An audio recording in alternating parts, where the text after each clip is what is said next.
and a little boy who was about 3 years old was pulling the hose off of the fire extinguisher and then taking out the pin and tackling the fire extinguisher. And she just leant across and she put her hand on his arm and she said, "You need to be really careful with that because that could go everywhere or fall onto you." And the next minute, his mother said, "Are you talking to my son?" And she said, "Yes, I was just letting him know that the fire extinguisher actually could go off and it would be dangerous. I'm the parent," she said.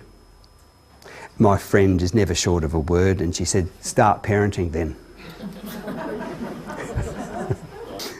Certainly for parents who are in the permissive range, you make light of your children's less than social behaviour by documenting their highly embarrassing moments with you on Facebook. It's almost like a badge of honour.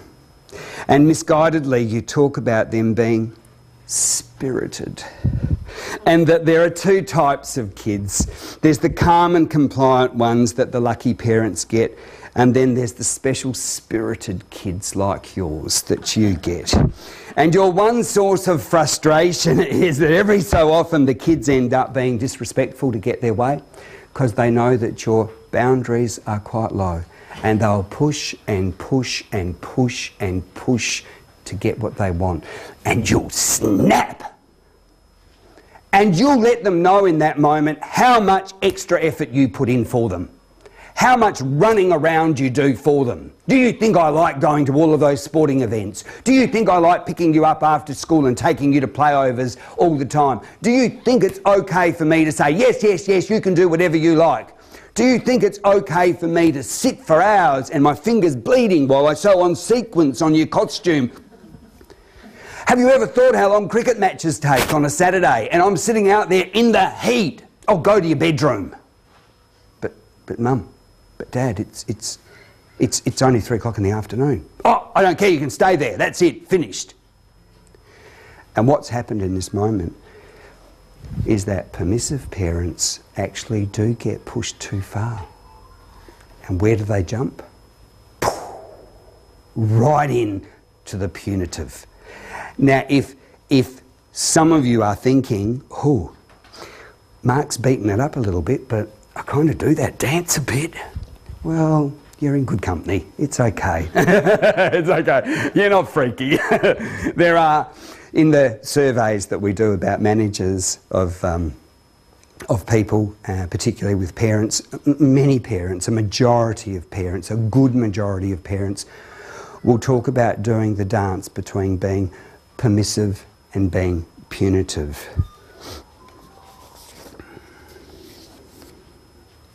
And of course, once you calm down and you move from the punitive box, you'll slide back into the permissive box. And so what do you think you'll be doing next morning after you've given the kids a really hard time? Oh, you know, it'll be bacon and eggs, and the smell will be wafting through the house, and you'll start sucking right back up to the kids immediately in your own calm, sweet way, and that cycle will continue. We certainly know that there are some dangers about parenting in a permissive way and then jumping. Being permissive always means that you get pushed too far. It always means that you'll become punitive at some point too. And we certainly know that kids who are parented in this way are highly vulnerable. They are often attracted to marginalised groups, gangs, cults, bullies who have worrying power over them, and they try to gain a sense of belonging and consistency because they just haven't got it from home. And this is the box that we all aim at trying to work from. I think it is such a hard box to live in. But it's a great goal, okay? It's a great goal, and this is the 4th box to look at. And the research actually supports, and there'll be many of you sitting here that go, I'm actually doing a lot of this stuff in this authoritative box. I actually believe in this stuff. I need to keep tweaking it. I'm really pleased that Mark's raised this today. I'm also really pleased that Mark's raised the other boxes around it. because it gives me a greater consciousness, a greater awareness of how important parenting authoritatively is. So the research says that this is the best way to raise resilient kids by far, emotionally steady kids. And as an authoritative parent, you read your kids really well. Because you know why? Not because you're a clairvoyant, but because you're with them a lot, because you know how they think, because you have conversations with them. You know them, they know you. You sit together as a family for dinner.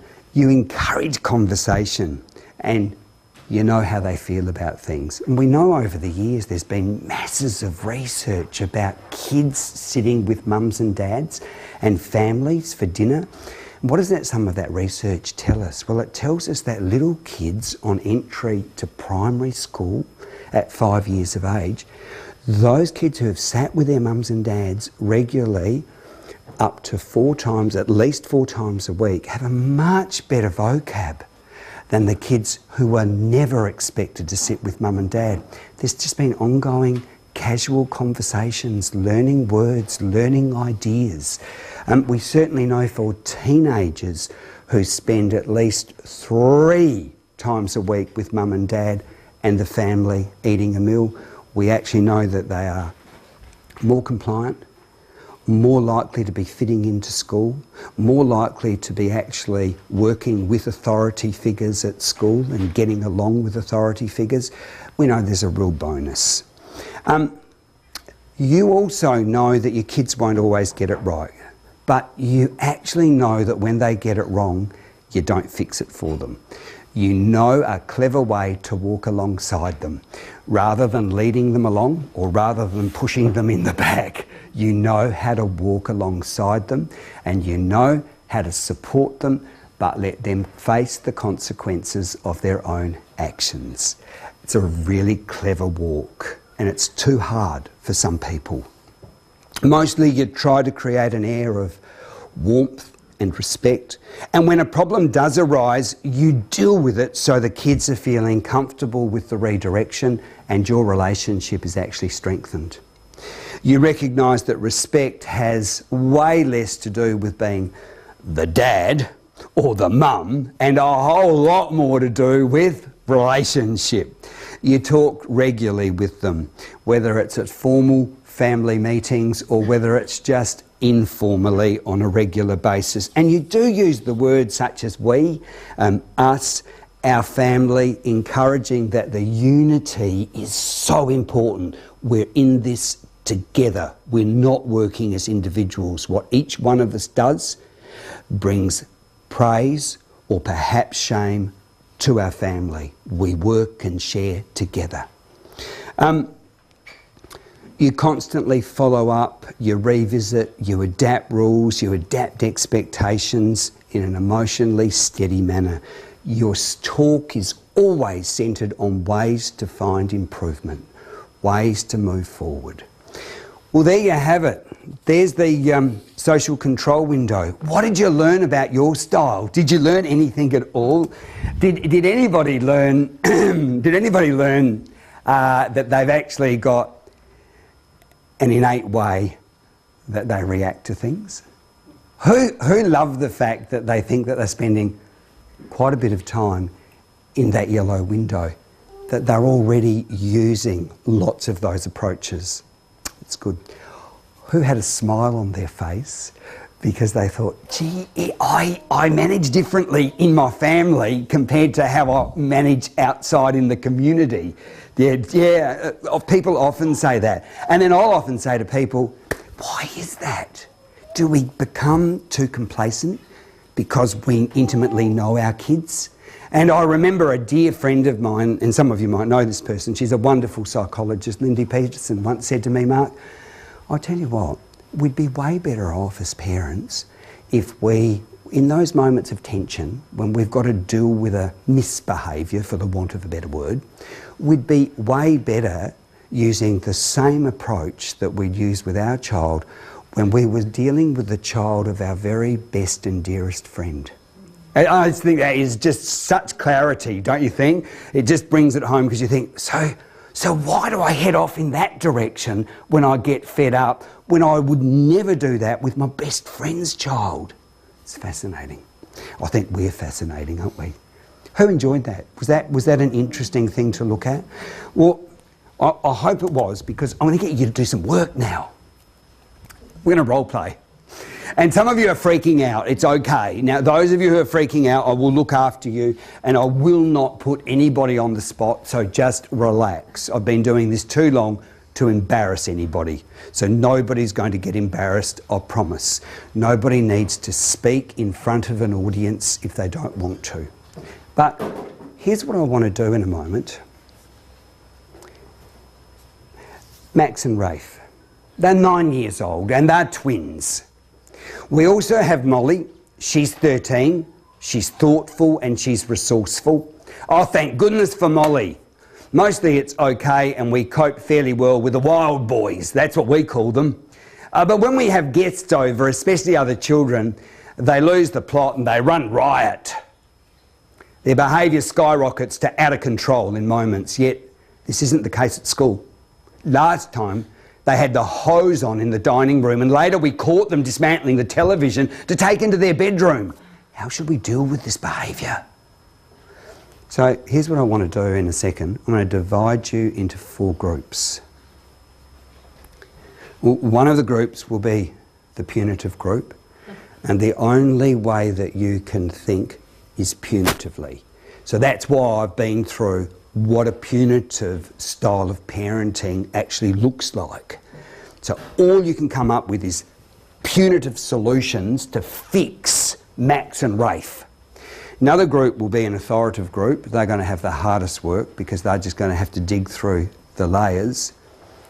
Another group are going to be the permissive group that have that especially spirited boys and are tolerant of them for a while, and then they do the flip and get fed up and jump to the punitive. Oh, and the other group, well, they're actually just going to be very neglectful. I mean, the boys aren't really going to kill themselves. I suppose insurance will cover the TV and the water damage. Yeah, anyway. Table over here, I'll give you the really easy one to start with. You have fun with this one. You can just be punitive. Okay, you're just going to tell us how we're going to fix these boys' problems. Table at the back, you can be authoritative, please. You've got the really hard one. What are we going to do with these boys?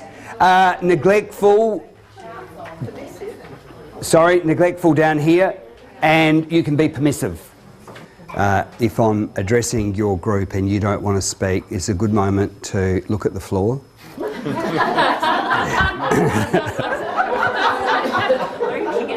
You know what I mean. Just look at the floor like, I'm just so not cooperative here. I want to do one more of these when we've finished this one.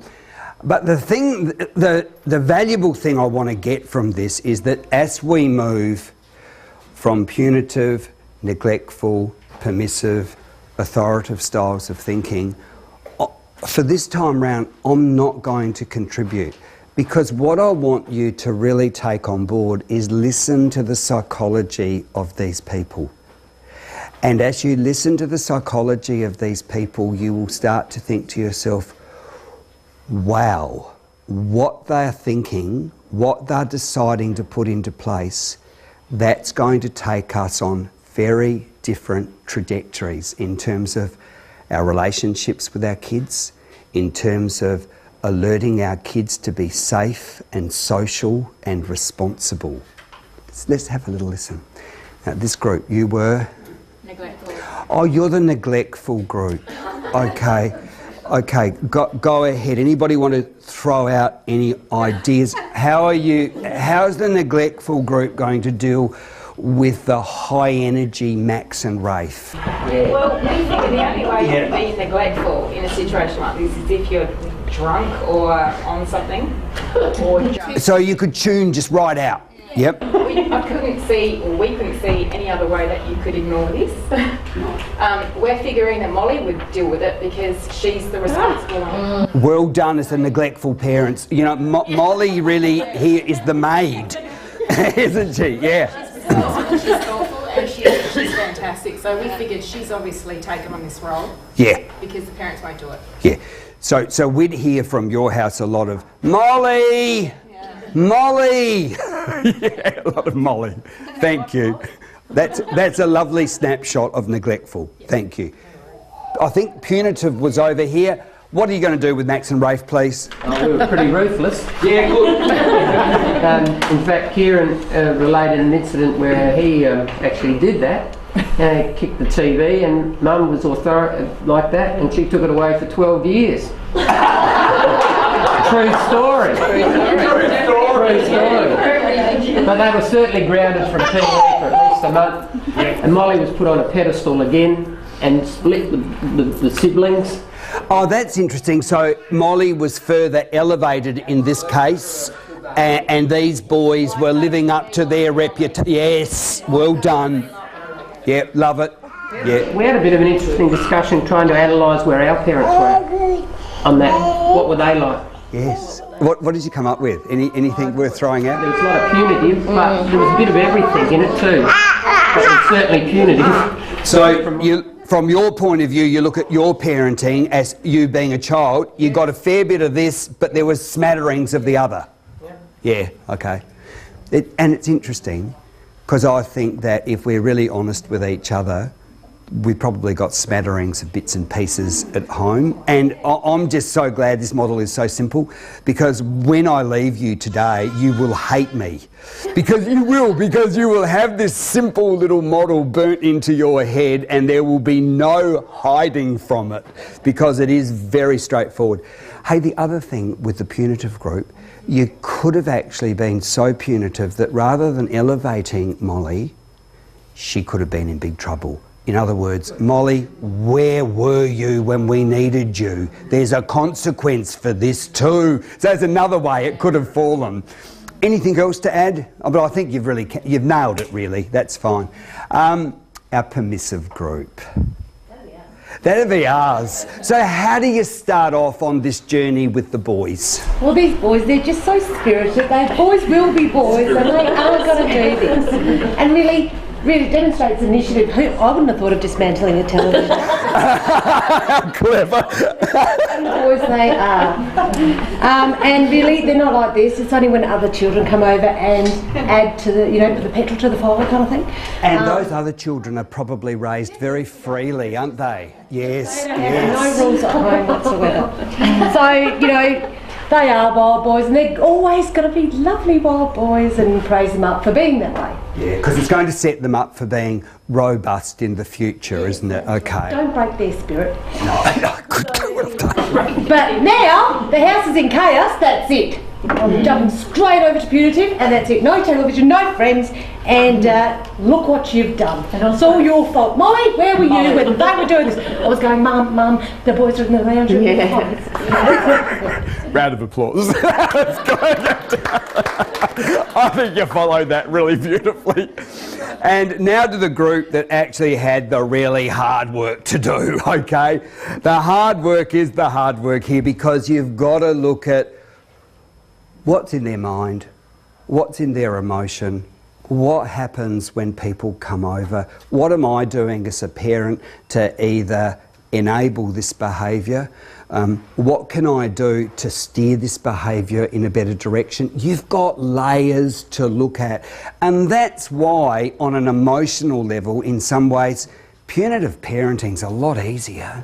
Punitive teaching's a lot easier in a classroom. You just tell them off. You just tell them what you think, and you just stick with telling everybody off. We know it doesn't work. We know it doesn't change behaviour, but it's a whole lot better. All right, for the hard act, good luck. What are you going to do with these boys? Well, because I am a thinker, analyzer, I would like to look at each of the young children and see their strong points. What are they good at? I will not focus on their negative points, because that would lead us nowhere. Yeah, okay, so firstly you'd look at some of their stronger areas. Yep.